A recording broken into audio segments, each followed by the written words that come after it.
Hello, welcome back to the channel. Today we dive straight into how to create an onboarding checklist in Asana, your go-to tool for seamless team management. First up, log into your Asana account. This is your hub for all your tasks, projects, and teammates. Now, navigate to the sidebar and click on the plus icon.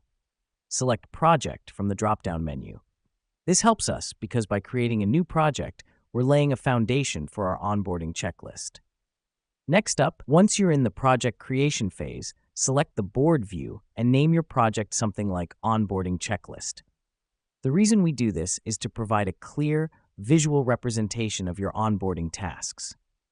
Now that we've done that, it's time to add tasks to your board. Click on the plus icon in the first column and start naming your tasks.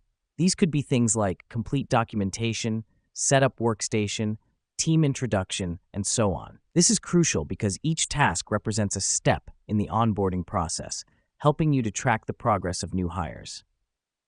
Moving on, assign each task a due date and assignee if applicable. Let me explain why this matters. This not only clarifies who's responsible for each task, but also sets a timeline for when they should be completed.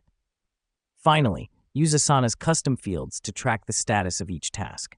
You can create a custom field by clicking on the Fields button at the top of your project, and then Add Field. This helps us because it allows us to visually track the progress of each task at a glance. And there you have it. With these steps, you've created an effective onboarding checklist in Asana.